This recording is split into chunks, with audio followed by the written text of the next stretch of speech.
Hi, my name is Richard Morris, and I'm going to talk to you about my case study for Advanced Academic Assessment. In this presentation, I will briefly walk through the journey of formative assessment that helped our collaborative team determine what our students do and do not know. In Advanced Algebra, students' grades reflect their understanding of the material taught based on the standards and the learning targets. The grades given in class come from two types of assessments. We give formative assessments that usually focus on one or two learning targets. Then we give a summative assessment at the end of each unit. As a collaborative team, we determined a score of 80% or higher is proficient on any assessment. As a part of our process, students are polled for intervention on response days when they have not met proficiency on a CFA. Students who are proficient are given an opportunity for extension lessons on those response days. Throughout the semester, we keep students and parents informed of the process and progress being made in class, starting with the syllabus at the beginning and PowerSchool notifications throughout the remainder of the semester. We believe that the data from CFAs and the CSA provide a clear picture of understanding for each unit. This helps us determine how well we are teaching and how well the students are understanding the material. Before I get into the process behind developing CFAs, I wanted to share a little bit more about our collaborative team. We have a horizontally aligned team consisting of 4 members that teach advanced algebra to mainly 11th grade students. We've been together for almost 2 years and we work well together. As you can see on the slide, each of us has a designated role in the team that helps the organizational side run very smoothly. Our team meets Tuesday and Friday morning each week, where we discuss the learning targets and unit plans for upcoming units. We also discuss the data from previous formative and summative assessments. As we were building our unit plans, we started by identifying our essential standards. Then we created the learning progression ladders for each unit based on these standards. Once we had an idea of where we were headed with the unit, we built a summative assessment and then created formative assessments to align with the summative and the learning targets. Designing our units this way helps us stay focused on the essential standards, thus creating a curriculum that could be easily monitored through this assessment process. As we work through the process each week, it has been helpful to have the support from our administration and leadership team at the school. They have made sure we receive the time we need to collaborate, and they have provided extensive professional development on the teaching and assessing cycle. Their support has been instrumental in strengthening our team by giving us the time, resources, and input when needed. Now it's time to move on to our short cycle formative assessments used for this case study. Each of these CFAs were created by our collaborative team using the process described in the previous slides. For this cycle, we chose to focus on the linear programming and matrices unit in advanced algebra. The essential standard focuses on representing data and performing basic operations with matrices, as well as solving linear systems using matrices. As we worked through our process, we determined our students need to know how to perform the basic operations of adding and subtracting, as well as representing data using matrices. Then from experience, we knew multiplying matrices would need to be its own learning target and assessed individually before we could move on. Learning target 4 is the step in which starts the process of solving systems by finding the determinant and the inverse of a matrix. Without this process, they would not be able to see the next steps for using or for solving using the inverse. Throughout the teaching and assessing cycle, we remind students that success for a learning target is 80% or above on a CFA dealing with that learning target. This helps the students and the teachers see any struggles students are having throughout the unit before we get to the summative assessment.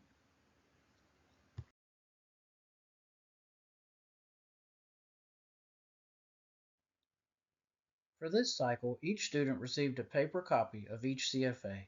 They are typically given about 20 minutes to complete it. If necessary, they're given more time. Once we gather the assessments and grade them, we record the data in our spreadsheet, which I'll talk about later in more detail coming up. It is important to remember that the CFA is created for all students, and we give the CFA with specific modifications for students with disabilities and ELL students according to any accommodations needed. One of our teachers, Mr. Collier, one of our team members, does an excellent job making sure the accommodations are met for each CFA. Now I shall present the method behind our data analysis and feedback.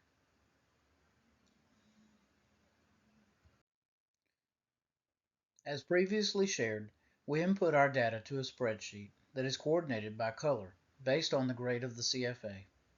Mrs. Patterson designed this spreadsheet using Excel so that all we have to do is type in the grade and it does the rest for us. As you can see on the slide, anything below 50% on the CFA is coded dark blue on the spreadsheet. Anything between 51% and 79% is colored orange, 80 to 89% is green, and 90% or above is light blue. During collab time, we look over the spreadsheet at the previous CFA and separate students for intervention and extension based on these colors. We're also able to efficiently determine which teacher had the most success with the target taught, which allows for discussion on tactics and teaching styles. Our goal is to get better at teaching so that students can be better at learning what is taught. As we share ideas and strategies, we have the data that backs up what we are saying in collaborative time. I broke down CFA number 1 pertaining to Learning Target 2 on this slide. The Learning Target 2 focused on data, representation, and basic operations with matrices like adding and subtracting. As we can see from the chart, only 26% of the students struggled to meet proficiency. As we analyzed the CFA, we were able to determine that these students still struggle with adding and subtracting integers and the use of a negative in front of a matrix. From this data, we were able to divide the students up for a response day into groups for intervention and extension. We were also able to give each of the students specific feedback during this response time.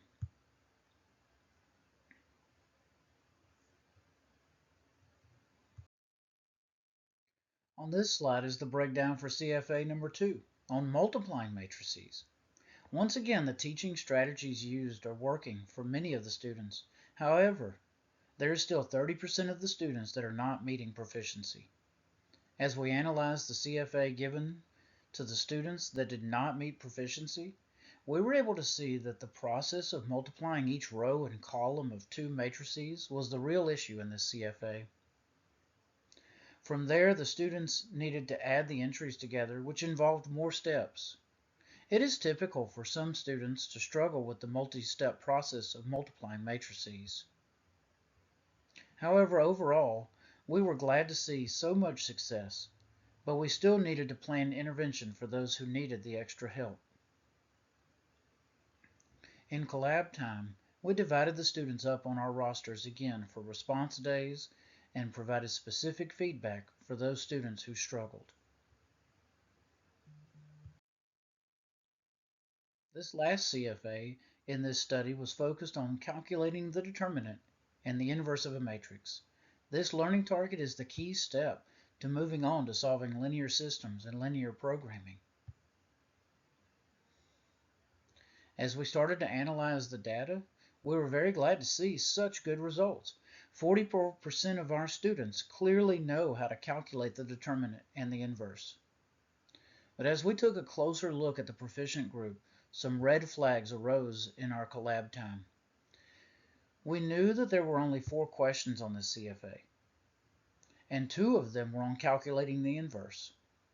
As we looked over the information, we determined there was a crucial step in the second problem that was repeatedly missed by all the students in the proficient group. Based on this analysis, we needed to break up our response groups this time to include the students in the proficient category, and only the distinguished group was able to move on with extension.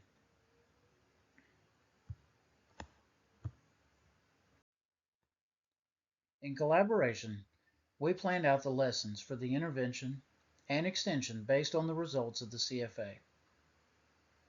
During intervention time, the students received their graded CFAs with feedback, and they were given time to review the feedback and the results. This allowed for students to see the mistakes from the CFA and make corrections based on the feedback. We determined the best approach for reteaching each learning target would be through direct implementation using the I do, we do, you do strategy. This gave students fresh examples based on the learning target and time to practice using the right procedures on their own in a small group setting without interruption from others.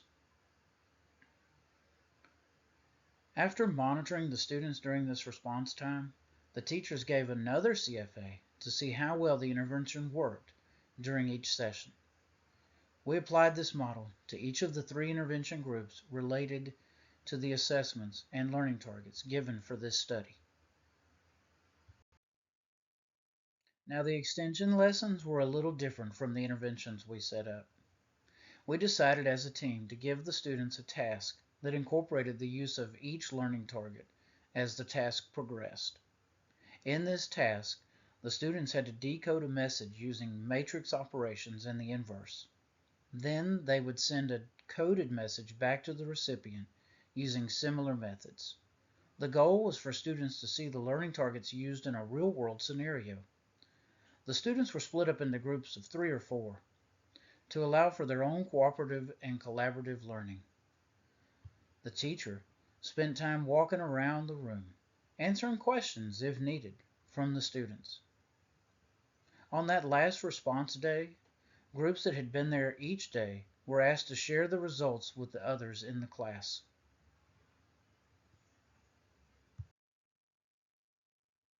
In conclusion, we learned some students still struggle with the use of basic operations with integers, even in 11th grade. However, with intentional direct practice in a small group setting during response days, students were able to be more successful with these operations. Overall, we saw positive results from the feedback given to students.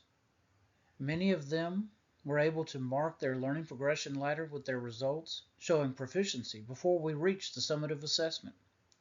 This helped the students focus on individual struggles through the unit rather than reviewing all the content that was not needed because they were proficient on some of it. In the future, we plan to continue to provide CFAs with meaningful feedback to promote learning for all of our students.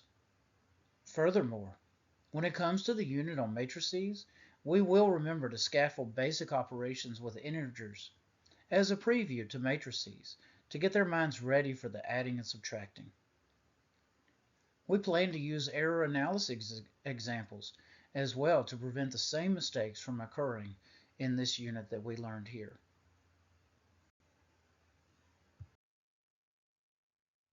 That concludes the presentation on the study of the use of formative assessment in advanced algebra. I hope you learned some valuable insights to the use of the formative assessments. Thank you.